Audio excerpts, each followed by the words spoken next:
Gracias y paz a todos en esta hora. Hoy vamos a continuar con este estudio de Primera Timoteo, capítulo 1, versículo 3 al 11. Vamos a mirar esta sección con el título que tiene aquí la Biblia, Advertencia contra falsas doctrinas. La gran mayoría de las cartas tienen como motivo o causa las falsas doctrinas que inmediatamente entraban en las iglesias. Casi todas las cartas o prácticamente todas las cartas tienen como causa o motivo esta razón. Por un lado siempre se encontraban los judaizantes y por otro lado los filósofos o las filosofías y las costumbres griegas. Esta sección es el encargo de Pablo a Timoteo para cómo enfrentar esta situación de las falsas doctrinas que habían también permeado la iglesia, en este caso la iglesia de Éfeso, que el versículo 3 nos deja ver donde estaba Timoteo enfrentando esta situación. Pablo dice: como te rogué que te quedases en Éfeso. Y el encargo fue muy claro, dice el final del versículo 3, para que mandases a algunos que no enseñen diferente doctrina. En esta sección el apóstol Pablo enseña cómo diferenciar las falsas doctrinas por las características particulares que tienen las falsas doctrinas. Y vamos a mirar 5 formas de identificar las falsas doctrinas. Primero, el versículo 4 nos enseña que las falsas doctrinas acarrean disputas más bien que edificación. O sea, las falsas doctrinas no edifican. Pablo dice: ni presten atención a fábulas y genealogías interminables que acarrean disputas más bien que edificación de Dios. Segundo, las falsas doctrinas son complejas para entender. El versículo 4 en la primera parte, Pablo dice: ni presten atención a fábulas y genealogías interminables. Fábulas hace referencia a estos cuentos o historias ficticias para llevar detrás de ello una verdad o una aparente verdad. Y estas genealogías interminables que llevaban a los creyentes a mirar su ascendencia, a mirar a qué tribu pertenecían, a mirar el tema de los patriarcas, llevaba una cantidad de discusiones que no edificaban a la iglesia. Y por lo general estas falsas doctrinas son muy elaboradas, es decir, dan muchas vueltas para querer presentar una verdad como verdad genuina de Dios. Pero para llegar a ese punto, como dice Pablo, son difíciles de comprender, son complejas, o como dice Pablo, son genealogías interminables, inacabables, cosas en las cuales se pueden debatir y debatir y debatir y nunca llegan a un fin. Así que esta es la segunda característica de las falsas doctrinas. Tercero, las falsas doctrinas carecen de lo esencial del Evangelio, es decir, carecen de amor, de fe y de buena conciencia, como vemos al final del versículo 4 y el versículo 5. Pablo dice: estas fábulas y genealogías interminables acarrean disputas más bien que edificación de Dios, que es por fe. La edificación es por fe. Lo contrario a la edificación son las disputas de las falsas doctrinas que no edifican. Así que ya aquí Pablo habla de algo esencial, que es la fe, y luego el versículo 5 lo repite.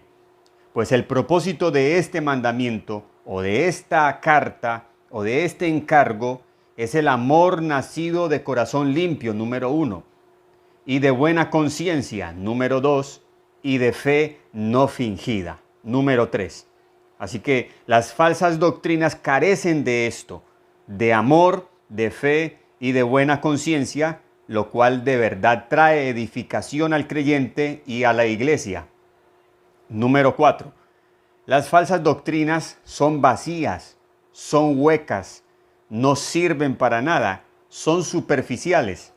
Esto lo vemos en el versículo 6, donde dice Pablo que algunos, desviándose de la fe, el amor y la buena conciencia, se apartaron a vana palabrería, a palabras huecas, a palabras vanas, palabras que no sirven, que no edifican. Así que esto es otra característica de las falsas doctrinas. Y número 5, las falsas doctrinas no sirven sino para alimentar el ego de quienes las promueven y de quienes caen en ellas. El versículo 7, Pablo dice, queriendo ser doctores de la ley, sin entender ni lo que hablan ni lo que afirman. Así que quienes promueven las falsas doctrinas por lo general están buscando vanagloria. Están queriéndose mostrar como personas que tienen mucho conocimiento. Pablo dice aquí, queriendo ser doctores de la ley. Pero en el fondo, sabiendo Pablo, dice ellos ni entienden lo que hablan, ni entienden lo que afirman. Así que podemos observar en esta sección estas características de las falsas doctrinas y por medio de ellas podemos nosotros discernir cuando a la iglesia quiera venir alguien con una enseñanza contraria a lo que es la sana doctrina. Ahora, en el versículo 7, Pablo nos deja ver cuál era el tema de discusión aquí en la iglesia de Éfeso, y es el tema de la ley. O sea que los judaizantes también estaban aquí en Éfeso. Bueno, los judaizantes estaban en toda parte haciendo daño en la iglesia.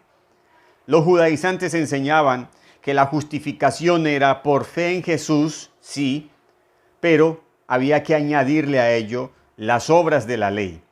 Así que era la fe de Jesús más las obras de la ley lo que hacía la verdadera justificación, salvación y vida eterna para el creyente. Enseñaban esto los judaizantes, lo cual es una total herejía, porque con esta enseñanza ellos están haciendo de Jesús y su obra en la cruz insuficiente para salvar a cualquier persona.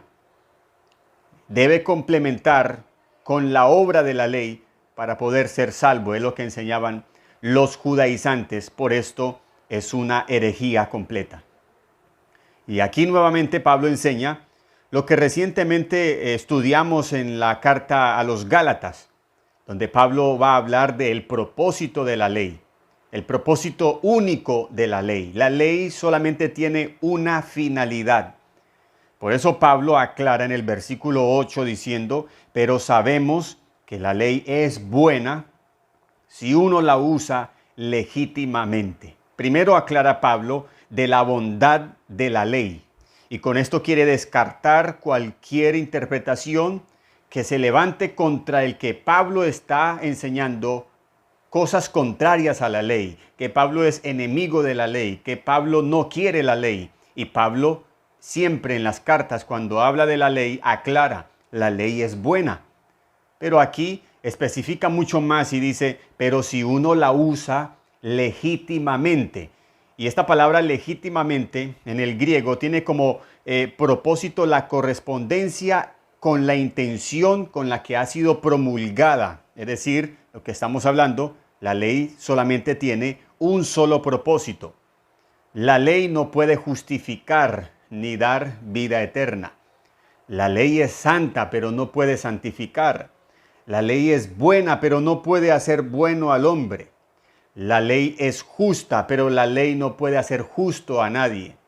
La ley tiene una sola función y es lo que dice Pablo luego, inmediatamente en el versículo 9, donde Pablo dice, ¿cómo se usa legítimamente la ley? Conociendo esto, que la ley no fue dada para el justo, sino para los transgresores. Y esto inmediatamente nos remite a Gálatas, donde recientemente estudiamos esta carta, y allí encontramos un título donde dice el propósito de la ley.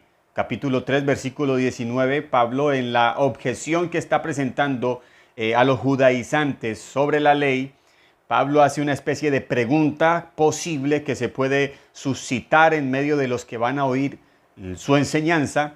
Y Pablo dice, entonces, ¿para qué sirve la ley?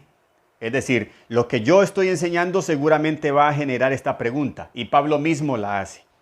Pablo pregunta, ¿para qué sirve la ley? Y él mismo da la respuesta. La ley fue añadida a causa de las transgresiones. Esto mismo lo enseñó Pablo a los romanos, aclarando la finalidad y objetivo único de la ley en el capítulo 3, versículo 20. Ya que por las obras de la ley ningún ser humano será justificado delante de él, porque por medio de la ley es el conocimiento del pecado. De una forma más clara, Pablo dice en 1 Timoteo capítulo 1, versículo 9 al 10, donde menciona que el propósito de la ley y el uso legítimo de la ley es para los transgresores y desobedientes, para los impíos y pecadores, para los irreverentes y profanos, para los parricidas y matricidas, para los homicidas, para los fornicarios, para los sodomitas, para los secuestradores, para los mentirosos y perjuros, para cuanto se oponga a la sana doctrina. Esta serie de pecados que Pablo menciona aquí no es solamente exclusiva para quienes fue dada la ley, pero sí era la práctica más común en esta ciudad de Éfeso. Y Pablo incluye también a los judaizantes dentro de esta lista cuando al final dice, y para cuanto se oponga a la sana doctrina. O sea, Pablo le dice allí a los judaizantes en la iglesia, la ley también fue dada para ustedes.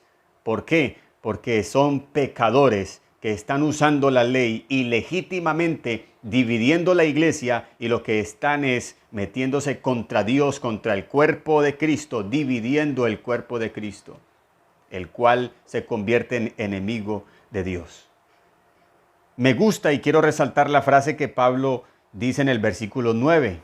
La ley no fue dada para el justo. Esto es una frase tremenda, porque muchos de los que alardean guardar la ley, muchos de los que se enorgullecen y se pavonean mostrando o diciendo o enseñando que guardan la ley, típico al fariseo cuando oró delante de Dios, queriéndose presentar como justo delante de Dios, diciendo que él guardaba la ley, ayunaba 2 veces a la semana, que daba diezmo de todo, que no era como estos publicanos, era un hombre que guardaba la ley y ante Dios salió sin justificación, porque cuando el hombre se quiere presentar justo delante de Dios por medio de la ley, Dios lo rechaza. Pablo dice, la ley no fue dada para el justo, la ley fue dada para el pecador. La ley fue dada a causa de las transgresiones, para que el hombre vea a través de la ley su condición de pecado, su naturaleza pecaminosa, y por medio de ella entre en arrepentimiento, en contrición, en dolor profundo por su pecado, y éste lo lleve a Cristo y encuentre la salvación, el perdón, la justificación, la santificación, la glorificación por medio de la obra perfecta de nuestro Señor y Salvador Jesucristo. Así que Pablo aquí claramente le va hablando a Timoteo cuál es la finalidad de esta carta, cuál es el propósito principal, cuál es el objetivo principal para el cual él lo envió y lo dejó en la iglesia de Éfeso, en la ciudad de Éfeso. Así que Pablo aquí nos enseña que la ley no es un tema para nosotros discutir, no es un tema para nosotros debatir, porque la ley nunca va a traer edificación. ¿Por qué? Porque la ley no es de fe. Pablo lo dijo a los Gálatas, la ley no es de fe. Y porque vemos aquí en esta carta que Pablo le dice a Timoteo en el versículo 4 que no presten ni atención a estas cosas, ni presten atención a fábulas y genealogías interminables. ¿Cuál debe ser nuestra posición ante los debates sobre la ley? Ni siquiera debemos prestar atención a ello. Ni siquiera debemos tomarnos el tiempo de sentarnos con alguien a debatir, a discutir sobre esto, porque la ley no trae edificación. Eso es un uso ilegítimo de la ley. Si de alguna manera yo me voy a acercar a la ley, debe ser para mirar mi pecado, y este, como ayo, me llevará a Cristo, mi Salvador. Y al final de esta sección vemos que Pablo de una forma inteligente acusa a los judaizantes. La ley también fue dada para cuanto se oponga a la sana doctrina. Es decir, para ellos, para los judaizantes, para los que se creen doctores de la ley, que por cierto Pablo dice, no saben ni lo que dicen, no entienden ni lo que hablan, ni lo que afirman. Y luego el versículo 11, Pablo habla de cuál es la sana doctrina. La sana doctrina es según el glorioso evangelio del Dios bendito. Esa sana doctrina no es más que el evangelio de amor, de buena conciencia y de fe, centrada en Cristo.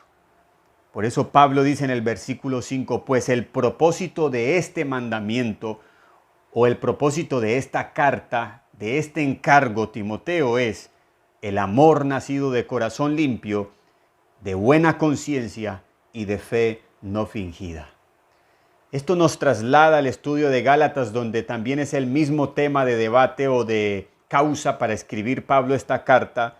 Y Pablo finaliza que el fruto del Espíritu, que es amor, gozo, paz, paciencia, benignidad, bondad, fe, mansedumbre, templanza, es el resultado de una vida transformada por la obra de Cristo. Y contra tales cosas, dice Pablo, no hay ley. Ese es verdaderamente el reflejo de la ley, cuando una persona en contrición y arrepentimiento se acerca a Cristo.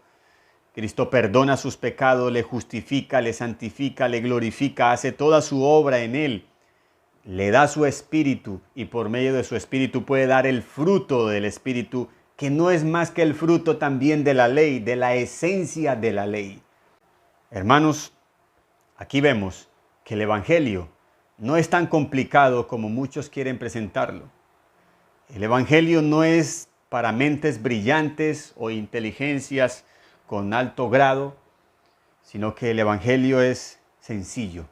El evangelio de amor, el evangelio de buena conciencia, el evangelio de fe centrado en Cristo Jesús. Gracia y paz.